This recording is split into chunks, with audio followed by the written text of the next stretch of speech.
Las redes sociales y su influencia manejada por el G2. Hay que dejar claro que los grupos de resistencia son eso, grupos. Aquí no hay líder, ni personas que han hecho más o menos, nadie es jefe de nadie y nadie tiene derecho a juzgar el trabajo de los demás. La verdadera resistencia es aquella que tiene como única meta encontrar las herramientas necesarias para liberar a Venezuela de la avanzada invasión castrorrusa. Por ende hay que dejar en claro que toda aquella resistencia anónima que solo se dedique a deslegitimar cualquier proceso en pro de la libertad de Venezuela no es resistencia. Tampoco es resistencia aquella que expone a sus camaradas para ello relucir y creer ser más que los demás. Mucho menos es resistencia a aquellos que se dediquen a pedir dinero para supuestos movimientos o ayudas que jamás entregan memoria y cuenta de todos lo que hacen con dichos fondos.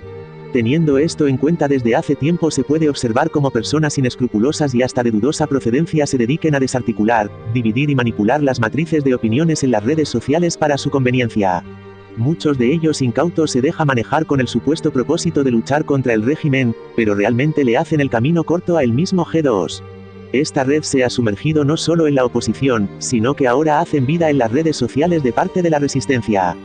Gente manipuladora y controladora que nunca aportan nada más que crear descontento y división entre los mismos compañeros.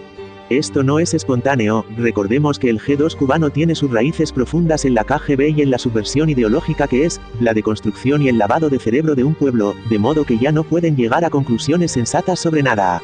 La desesperanza aprendida que es un estado de pérdida de la motivación, de la esperanza de alcanzar los sueños, una renuncia a toda posibilidad de que las cosas salgan bien, se resuelvan o mejoren. Las manipulaciones social-psicológicas tienen como propósito establecer una hegemonía cultural, o sea, lavarte el cerebro, para hacerte pensar que ellos son más fuertes que tú cuando en realidad es totalmente diferente.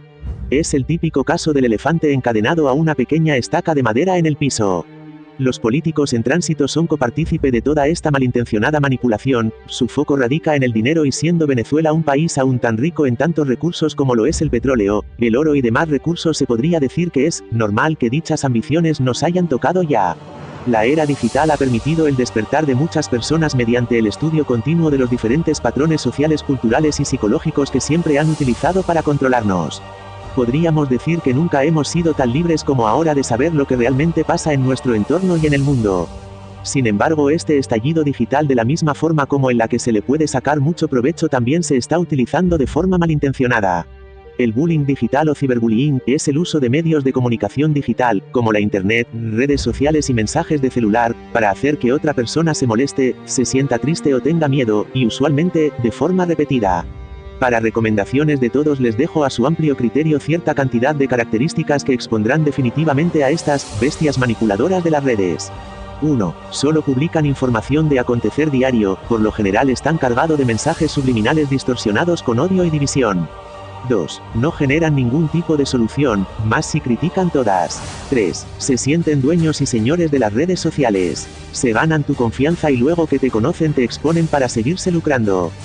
4. Muchos de ellos no tienen criterio propio, solo se dejan manipular y convencer de todo lo que le dicen porque entre ellos se genera una supuesta confianza que les hace creer ciegamente en todo lo que dicen, así sea calumnias y en su mayoría sin pruebas.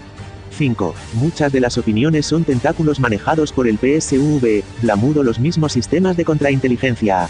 6. No hacen nada pero critican a todo el que hace, así sea por poco o mucho. 7. De su supuesta credibilidad crean ONG o hacen campaña para recoger fondos para causas que jamás dan memoria y cuenta. 8. No les interesa que realmente este problema se acabe, ya que con esta situación se lucran de todas aquellas personas que caen realmente por inocentes en su mafia. Son muchas las causas que podríamos considerar además de las expresadas anteriormente, pero se ve claramente su manipulación psicológica, que es un conjunto de técnicas de persuasión para convencer a las personas de una o varias ideas e influir en su comportamiento. Mis consejos sobre estos influencers son: dejar de seguir estas cuentas ya que a la larga producen solo malestar.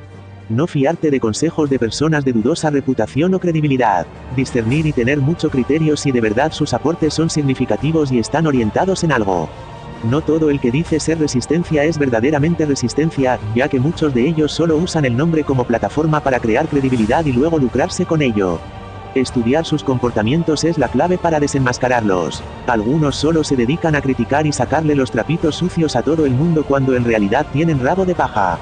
Indaga por tu propia cuenta la información suministrada por dichas fuentes, una paja no hace un pajar y no todo lo que parece ser, es. Las características de las personas manipuladoras infiltradas por el régimen, siempre tratarán la manera de no ser reconocida.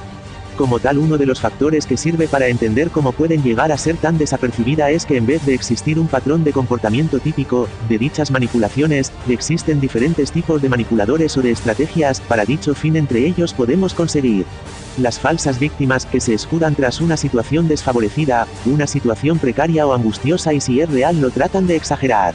Los buscadores de atención, que son personas con rasgos narcisistas que necesitan sobresalir y plantearse siempre sobre una tarima para sentirse atendido o escuchados por los demás. Autoridades en la materia, esta clase de manipuladores hacen suya la falacia ad varecundiam para ejercer control sobre los demás. La idea simplemente es que ellos saben mucho de un tema en concreto y por lo tanto deben de ser líderes y su palabra debe de sobresalir ante los demás respecto a determinados temas. Manipuladores de cámara de ecos, estas personas que quieren medrar social o económico dándole la razón a una figura autoridad, es decir, ateniéndose de ofrecer su punto de vista a cambio de reforzar decisiones de algunas amistades bajo ese compromiso. Desprestigiadores, son aquellas personas que intentan dañar la posición de alguien para no tener competencia. Manipuladores de falso premio, se caracterizan por ofrecer recompensas a largo plazo a cambio de seguir un plan. Aduladores, estas personas se desviven en hablar bien de alguien para que estas otras crean que están en deuda con ellos y así acceder a lo que le piden. Trileros argumentativos, estas personas dan por una estrategia baja en un juego verbal, realizando afirmaciones que pasado un tiempo manipulan para que parezca que están diciendo otra cosa y así siempre darles la razón. Por todo esto anteriormente expuesto, es que tu hermano eres importante hoy en día, las redes sociales son un nido de estafadores que desean manipularte. Tú eres dueño de tus acciones y palabras, hay muchos que viven de una gloria vieja que repiten como loros e idealizan líderes por conveniencia propia, pero que son incapaces de conectar la lengua con el cerebro llevando a cabo acciones actuales que sirvan para liberar el país. La mayoría de esos criticadores y divisionistas de oficio, no son más que reclutas del G2 en cuarta generación y lo más triste es que ni siquiera lo saben. Atentamente Profesor Anonymous Sabiduría. Anonymous Venezuela Team 7 estrellas. Somos Anonymous. Somos Legión. No olvidamos. No perdonamos. Como caballeros de Dios andamos en esta gesta heroica contra el tirano.